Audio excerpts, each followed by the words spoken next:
फरिश्ते मौजूद होते हैं। कैसे काम गलत हुआ, ऐसा काम गलत हुआ कि उनको ये मालूम था कि मेरे साथ खतरा है, मेरे कपड़े हट जाते हैं तो मुझे इससे अल्लाह की मस्जिद की आराम करना चाहिए। सख्ती भी हो सकती है। तो मुख्तसर बात ये है कि हर इंसान को चाहिए कि तकवा और परहेजगारी में ये कहती है कि इंसान को अपने तमाम अमाल पर निगाह करना चाहिए। और ये जो निगाह में आपके सामने बैठ दिया ना कि इस निगाह को निगाह है जो निगाह ये है कि सब्र करने की गलती अल्लाह ताला के रसूल ने दी वो हमने सब्र किया। यहाँ पर बताने का बड़ा मकसद ये है कि इंसान को मुसीबत और परेशानी आती है तो वो तकवा छोड़ देता है, मतलब के काम को छोड़ देता है, नमाज को छोड़ देता है, रोज़ा छोड़ देता है। वो सोचता है कि मुझे खाया नहीं हुआ है तो उसके बारे में मुसीबत है तो तू आपको तशरीफ मत दे, बल्कि ये है कि किसी भी गामी आमद की चला रहा है सब्र कर लेकिन वो सब्र नहीं किया तो मस्जिद में बात स्टार्ट हो रही तो हमारे भी यहाँ पर एक बात मुश्किल है और ये है कि जो सारी है वो इस दुनिया में आएगी कि अल्लाह मुझे आगे आगे लगेगा तो मुझे बोलेगा कि अल्लाह समझ कर दिया यहाँ पर वो जो सहाबी ने अपनी बीमारी में सब्र किया वो सब्र का मतलब ये था परेशानी मुसीबत की भी क्या है लेकिन अल्लाह की तरफ से आपको भाग नहीं है अल्लाह तुम्हारे तरफ द्वारा आपको इख्तियार करते हैं और वो लोगों को यही कहेगा इसी तरह से अपने हमारे सामने आके अल्लाह की तरफ वसीला लगाना है और अल्लाह का दुआ करना है। चाहे कितने इंसान पूरा करे कितनी भी परेशानी है कभी नहीं होता है लेकिन उसके बावजूद भी इंसान को वसीला तलाश करने में कोताही नहीं करना चाहिए। तो वो कोताही नहीं करना चाहिए इसलिए कोताही नहीं करना चाहिए। इस तरह का बड़ा मशहूर बात बयान किया गया और इमाम मुस्लिम ने इसको बयान किया, बुखारी शरीफ में इसको जिक्र किया गया लेकिन मैंने तो उससे पाया बहुत बात है मुस्लिम शरीफ में इसको कहा और इमाम मुस्लिम ने इसको बयान किया कि एक शख्स था जिसने 99 कत्ल कर दिए। ये बड़ा मशहूर बात है उसने 99 कत्ल किए ना और ये मेरा बात थी जितना भी होता है परेशान आता है आने आता है यहाँ पर गलती है और तो इतने बना हो गया जो है कोई मसला नहीं था कोई वसीले नहीं है कोई ऐसा रास्ता नहीं है कि मैं अल्लाह को मस्जिद की बारगाह में रोज़ा करूं और मुझे रोज़ा जो है मिल जाए और ही हो जाए ऐसा कोई मसला नहीं। इंसान ये सोचता है ना उसने 99 का कत्ल जब 99 का कत्ल किया तो 99 का कत्ल करने के बाद उसने अहले से पूछा कि मुझे ये बताइए कि कोई ऐसा शख्स है मुझे ये बता दे कि मैंने 99 का कत्ल कर लिया है आप 99 का कत्ल करने के बाद अल्लाह को मस्जिद मेरी दुआ को कबूल फरमाएगा। तो मसला ये है कि इसे गालिब का छोड़ दिया और ये मनीषाई की बात है आज के लोग गालिब समझना पहले जुलाई से 30 दिन आगे आज जुलाई को 30 दिन आ गया तो आई का ले लिया साइंस पंचायत का कि मैंने 99 का कत्ल किए मेरी दुआ कबूल हो सकती है उसने साफ कह दिया जो हमारा कहते हैं ना रात में अगर किसी ने कोई दुआ कर लिया हमारे का बहुत कोई मैं खुद बात कर रहा हूं मेरे सामने कोई भी इंसान अगर औरत की बुराई करती है तो कोई कहती है कि हम आपने आज सोच बुराई करी अगर आप दुनिया में लोगों को जितना धोखा दे आपसे अच्छे रास्ते पर कोई अगर उस सामने वाला एक गलत काम करेगा उससे बड़ा जिम्मेदार तो ये आपने और अपने रास्ते हम अपने आप हम अपने किसी दूसरे का आप किसी भी इंसान और क्यों नहीं है वही बात है इसके बारे में है 99 का कत्ल किए मतलब इसका कत्ल बहुत बड़ा होता है कत्ल बहुत बड़ा होता है बात बड़े होता है ना उन बड़े गुनाहों में ही बड़े तरह के गुनाह हैं ये बहुत बड़ा 99 का कत्ल किए किसी को हाथ नहीं दे सकते कोई गुनाह करने वाला जहन्नमी है और कोई नेकी करने वाला जन्नती है ये आप लेकिन गुनाह करने वाला जहन्नमी है जन्नती से कहते हैं अगर रास्ता आप बोलोगे अल्लाह बोले तो सुभान अल्लाह तुम्हारे ये जन्नत में कहता आप किसी से बोले किसी से तो आगे सामने आ रहा है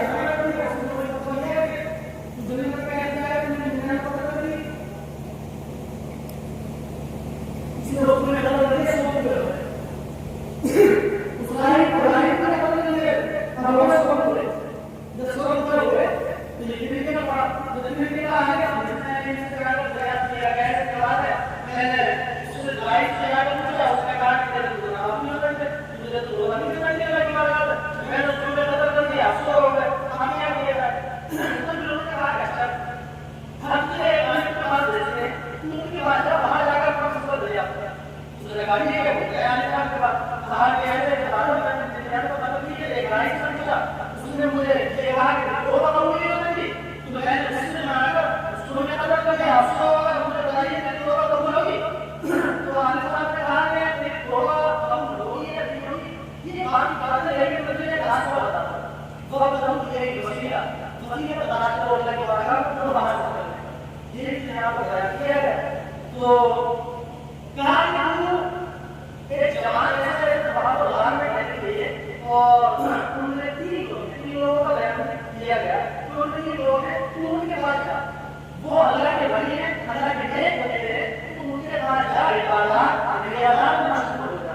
ये तो मेरा बयान है मतलब वो एक वसीला का मतलब है इबादत के तरीके से रियाजत के तरीके से ताकत के तरीके से अल्लाह रब्बुल इज्जत का मुल्क हासिल वसीले का मतलब ये है ना तो कहा कि हम जाओ इस सब में शामिल हो जा उनके साथ जो अल्लाह की इबादत कर अल्लाह रब्बुल इज्जत तेरे गुनाहों को माफ कर देगा अल्लाह तेरे गुनाहों को माफ कर देगा हम यार सीखने का पड़ा जनाब को नहीं मिला आज रात में शुरू बख्श कर दिए अब आप तो करिए आज रात में शुरू बख्श कर दिए तो कहते हैं ना इंसान 100 वर्ष से खाना करता है खाना 100 वर्ष का तो बल्कि हमारा इंसान कितना 100 वर्ष से खाना करता है ये दो बार ही निकला आज रात में क्या तैयार हुआ तो जैसे तैयार हो गया आज रात में आप फरिश्ते आ गए अब इतना पूरा मामला है ये भागे हो जाएगा जन्नत के फरिश्ते का नाम लेकर जाएंगे जन्नत के नाम लेकर जाएंगे तब गरीबा की नौबत है तो फिर ये देखिए जन्नत के फरिश्तों ने कहा कि ये सच्चे मित्र तौबा की तरफ जाने का इसलिए उसमें जन्नत में लेकर गया तो जन्नत वाले फरिश्तों ने कहा नहीं इसने 100 कदम किए और इसने थोड़ी भी नहीं की है इसलिए हम जन्नत में लेकर गए कहा कि नहीं ऐसा नहीं होगा हम जन्नत में लेकर जाएंगे जन्नत वाले जन्नत में लेकर जाएंगे ये क्या होगा उसके बाद जो रिवायत है बात है निवास में इसमें मतलब है ये अल्लाह रब्बुल इज्जत ने एक फरिश्ते को इंसानी शक्ल में भेज दिया और इरशाद फरमाया कि जाओ जाकर सूरह बकरा का तो उस फरिश्ते ने आकर कहा किसी बात को पूछा उन्होंने कहा मैं इस बात को पूछा कि इसने 100 कदम किए थे जन्नत के फरिश्तों ने कहा जन्नत में लेकर जाएंगे ये कहते हैं कि नेकी की तरफ राह था या तौबा की तरफ इसलिए जन्नत में लेकर जाएंगे तो कहा कि ठीक है ऐसा करो तुम्हारा फैसला हो जाएगा तुम सही बना दो तुम क्या सही बना दो तुम सही बना दो जहां से कत्ल करने वाला था अगर वो जमीन के खलीफा है कत्ल करने वाली है तो इसको जहन्नम के बख्श ले जाना और अगर ये नेक लोगों के पास जा रहा था अल्लाह की बारगाह में तौबा करने के लिए अगर उस जमीन में खलीफा है तो जन्नत के बख्श में गुम हुआ जन्नत में जाना अल्लाह की नाम लेके ये जो मुस्लिम शरीफ में रिवायत है उसमें ये अल्फाज नहीं है लेकिन उन्होंने बयान किया है इसमें ये बात नहीं है दूसरी जगहों पर लिखा है कि अल्लाह रब्बुल इज्जत ने जमीन को सुनने का जो है भूख दे दिया कि जिंदगी सुकून लगाए और उस सुनने की तरफ से वो सुनने की जो नेक लोग थे उनकी तरफ जब फरिश्तों ने कहा तो जब नाम किया गया तो जो नेक लोग थे उनकी तरफ की लगी को तरफ यानी हमें ज्यादा करता था वो एक लोगों की सोबत की तरफ यानी उनकी जमात का ज्यादा करता था तो बेहतर है ये हो कि अल्लाह मुझसे भी दुआ हो कि इंसान को तौबा की वजह से ये तौबा के लिए जा रहा था रास्ता में इसका वक्त आ गया और हल करना है लेकिन जहां सच्चे नहीं से करना तौबा के लिए इसलिए इसको जरूरत है ये वसीला और वसीला की हर तलाश किया है कोई इबादत नहीं कोई रोजा नहीं रखा कोई नमाज नहीं लेकिन इतना दूसरे मुस्लिम ने बताया कि वो अपने सीने के बल वसीला होता है उन लोगों के पास जा रहा है फिर कितना वसीले मेरा आप की बात मानो सामने असर आप लोग पूरी कोशिश करें कि ऐसा नहीं है कि आप वसीला तलाश करेंगे नमाज के जरिए से इबादत के जरिए से तो आपको गुनाहों का अल्लाह रब्बुल इज्जत माफ नहीं फरमाएगा अल्लाह रब्बुल इज्जत हर कोशिश है बता दे और अल्लाह पाक से खुश होता है कि अल्लाह रब्बुल इज्जत बारगाह में कोई भी बच्चा तौबा करे और आशीष दिखाए, ईमान दिखाए, ये कहे तेरा अलावा सुनने वाले साथ कोई नहीं है, तेरा अलावा जाएंगे जिसके बाद कहाँ जाएंगे, अगर इंसान इस तरह से